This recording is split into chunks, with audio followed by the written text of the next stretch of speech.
일본의 그 지진 관련된 상황이 심상치가 않습니다. 근데 이 심상치 않은 조짐이 이 도쿄 중심부에서 나타나고 있다는 게 굉장히 충격적이에요. 지난 주말에 도쿄도를 중심으로 한 지역 안에서 진도 8의 지진이 1시간에 200회 지진을 포함해가지고 2시간에 320회 정도가 집중적으로 발생했는데 진앙지를 정확하게 파악을 못하고 있다고 합니다. 이런 경우는 처음 봤다는 거지. 그리고 도쿄도 주변의 각 지역 안에서 일종의 폭발음 같은 뻥뻥 터지는 폭발음들이 나고 있는데 도대체 어디서 나는 소리인지를 감지를 못하고 있는 수준이라고 합니다. 기사는 없습니다, 일단. 요즘 일본이 거의 기사를 안 내기 때문에 우리는 기사가 안 나요. 심지어는 일본 도쿄 시내 주택가 안에서 간헐천이 솟고 있습니다. 간헐천이 뭐냐면 그 마그마의 수증기가 닿아갖고 뜨거운 기체 형태로 분출해서 올라오는 거거든요. 아스팔트를 뚫고 간헐천이 솟은 거예요. 그래서 주차된 자동차의 타이어가 녹아버릴 정도로 엄청난 고열을 보여주고 있는 상황인 건데, 자, 이런 상황에서 일본 정부는 어떠한 대책도 내놓지 않고 있습니다. 그래서 이제 뉴스 보도를 했죠. 앵커가 가가지고 주택가에서 간헐천이 막 뜨거운 물이 솟고 있으니까. 그래서 이거 어떻게 된 겁니까? 라고 물어보니까 저도 이게 정부 관계자 설명이에요. 인터뷰했더니 저도 이런 증상은 처음 보기 때문에 당분간 대책에 대한 협의를 좀 준비를 해야겠습니다. 라고 얘기한 게 인터뷰 전문인 거야. 그러니까 정부 입장에서 이걸 처음 보겠대. 그래서 이제 동네 사람들이 구청에다가 민원을 연 거죠. 저희 집 앞 도로에서 지금 온천이 솟아요. 뜨거운 물이 올라와요. 막 그렇게 얘기를 하니까 그 사람이 그런 거죠. 그거는 영암에 의해서 만들어진 그 온천수이기 때문에 독성이 없습니다. 걱정할 필요가 없습니다. 그냥 그걸로 손도 씻으시고 세수도 하고 그래도 됩니다. 이렇게 겁나 뜨거워 보이는데요. 막 그러니까 그건 착시 현상입니다. 그렇게 뜨겁지 않습니다. 라고 얘기를 했다는 거예요. 그래서 그 물에 진짜 세수를 하러 가갖고 데워가지고 입원을 한 자 500명이 넘는다고 합니다. 이게 일본도 지금 이러한 증상에 대한 위기의식이 없는 거예요. 아니 바보예요? 아니 바보예요? 딱 가도 그 정도 화상 입을 정도로 뜨거우면은 근처도 가면 안 되는 거지. 근데 공무원이 그랬다는 거 먹어도 되고 세수하셔도 됩니다.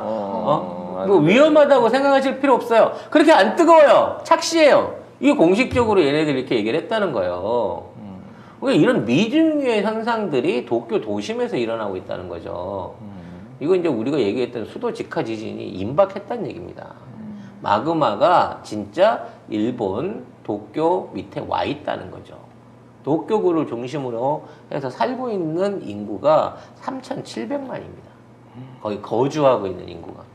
만일 거기에서 어떤 미증유의 재난이 생기게 된다면 어마어마한 피해를 유발할 수가 있는데 도쿄도는 이런 부분 안에서 아무런 준비를 안 하고 있는 거고 시민들은 더더욱 불안에 떨고 있다는 얘기죠. 송작가TV 원두커피. 반복되는 지친 일상. 매일 아침이 기다려지는 깊은 맛과 기분 좋은 커피 향기. 오늘도 송작가TV 커피로 하루를 시작합니다. 송작가TV가 직접 선별한 5종류의 원두는 주문 후 로스팅을 원칙으로 여러분께 가장 신선한 원두를 보내드립니다. 식을수록 상큼하고 깔끔한 하이드 블렌드. 구수한 단맛으로 여운이 느껴지는 에티오피아 일가체프. 부드러운 초콜릿 끝맛을 느낄 수 있는 콜롬비아 수프리모. 고소한 맛의 브라질 싱글 오리진. 3가지 원두를 로스팅하여 산미가 느껴지지 않는 송작가TV 초이스 원두까지. 네이버에서 송작가TV몰을 검색해보세요. 우리 뉴스에 나지 않은 특별한 뉴스가 있었습니다. 일본 간사이 공항에서 화재 사고가 발생을 한 거예요. 2월 3일인가요? 아마 2월 초순에 대형 화재 사고가 간사이 공항에서 있었습니다. 근데 이 화재가 사고가 아닌 고의적인 테러였다고 하는 주장들이 나오고 있습니다.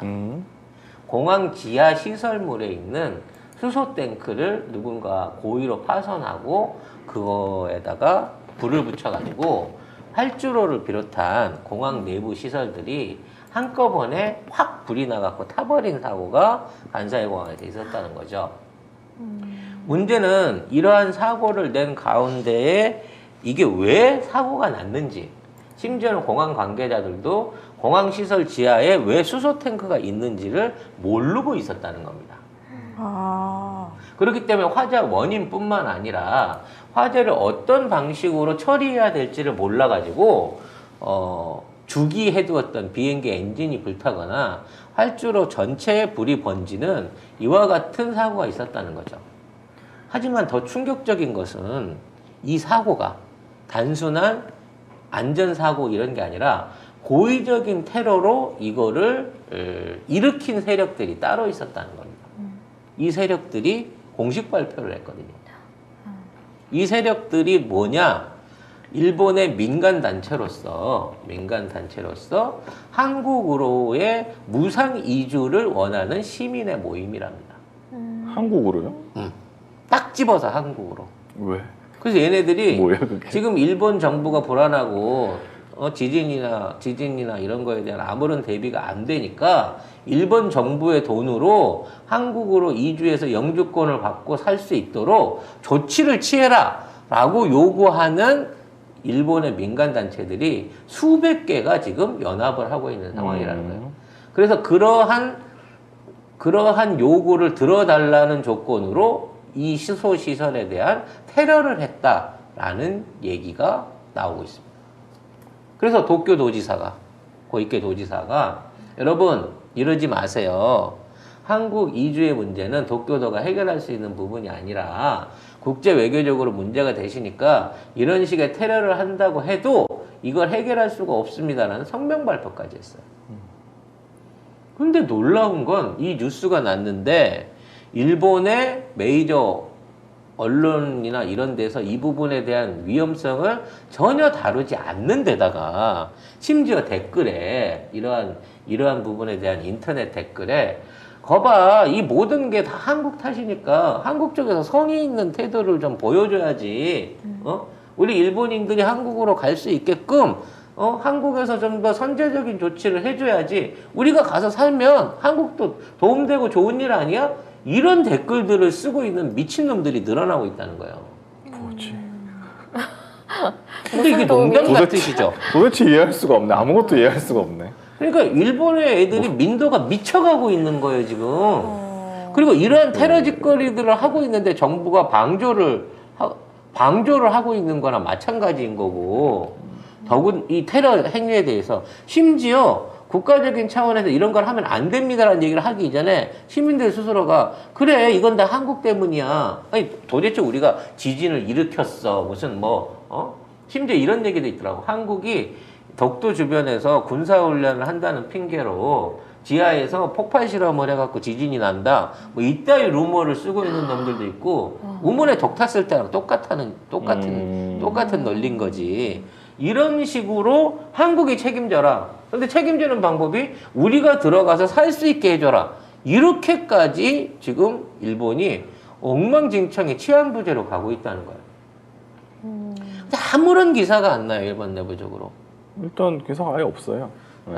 이 부분이 뻥인지 아닌지는 여러분들이 다양한 검색 채널을 통해서 보시면 됩니다. 이게 그 원어를 번역해주는 채널에 가서 보시면 되거든요. 전두환 PD 이거 어디서 나왔다 그랬지 뉴스? 전두환이 아니고 김두환 PD. 어떡해. 아이. 일단 그 NHK 웹이라고 거기서는 검색이 안 되거든요. 네, 그 야후나 NHK가 대표적인 그 일본 검색할 수 있는 곳인데 일단 제가 검색한 거는 나오진 않아요. 그래서 이게 번역 사이트들 같은 데서 이러한 내용들이 돌아다니고 있는 그 글들이 좀 있고요. 이와 관련해서 유튜브 관련된 내용들이 좀 있으니까 자 이게 이제 사실인지 아닌지를 떠나서 이러한 사고가 분명히 있었고 거기에 대해서 도쿄도지사가 성명을 발표한 것까지는 팩트거든요. 그래서 그 부분을 확인해 보신다고 하면 현재 일본 안에서 일어나고 있는 밀란에 가까운 그 민심의 동요 현상 이런 것들이 이 심각한 지경에 가고 있고 제가 주말에 있었던 이런 이상 지진 이 상황에 대해서도 이게 사상 처음이랍니다. 2시간 만에 320회 이상의 지진, 땅 흔들림이 일어난 거는 이것도 동시다발적으로 이렇게 계속해서 일어난 거라서 거의 이거면 2, 30초에 한 번씩 지진이 났다는 얘기거든요.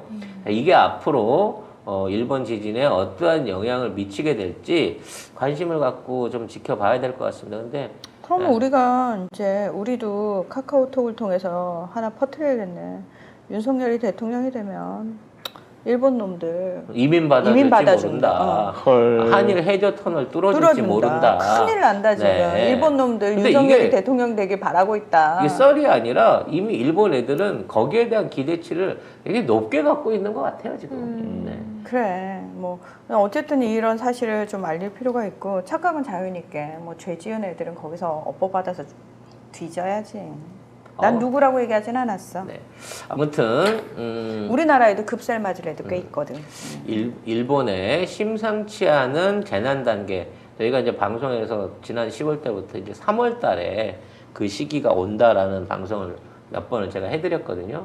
그 많은 분들이 근거가 뭐냐, 뭐 외계인이 그런다느냐고 여쭤보시는데 원래 3월 달에 많이 나요. 아니 근데 일본 부자들은 이미 좋은 나라로 지네 재산 다 옮겨놓고 빠져나갈 거 다 빠져나갔고 한국으로 옮겨달라고 얘기하는 애들은 그지 깽깽이 같은 새끼들밖에 없잖아. 지금 이제 올 하반기 때 일본 경제가 작살난다라고 하는 평가들이 나오고 있는 게 지금 부채 수준이 3경원을 넘었다. 근데 일본 정부가 분식 회계를 하고 있다라는 얘기가 있고요. 그 다음에 일본이 지금 환율 관리를 못해갖고 굉장히 고환율로 지금 이게 유지가 되고 있는 상황인데 이거를 조정하기 위해서 금리를 올리게 되면 국가 부채에 대한 이자 지급이 안 돼가지고 금융권이 하반기 때 모라토리움이 온다. 근데 미국이 금리를 2.5% 이상까지 유지해서 올려버리면 일본도 올릴 수밖에 없거든요. 근데 일본 거의 지금 제로 금리 상태란 말이에요. 근데 지금 있는 상황에서도 국가 예산의 60% 이상을 빚 갚는 데다 쓰는데 이게 3배, 4배 이상 올라버리면 예산을 뛰어넘는 거잖아. 그러니까 일본 금융권의 모라토리움 또는 국가의 모라토리움이 하반기 때 금리 인상 때문에 온다라고 하는 전망도 지금 존재를 하고 있는 입장이라 우리가 그토록 고대했던 일본의 쫄망이 근접해 와 있다. 거의 멀지 않은 상황에 와 있다라는 걱정이 좀 되기도 합니다.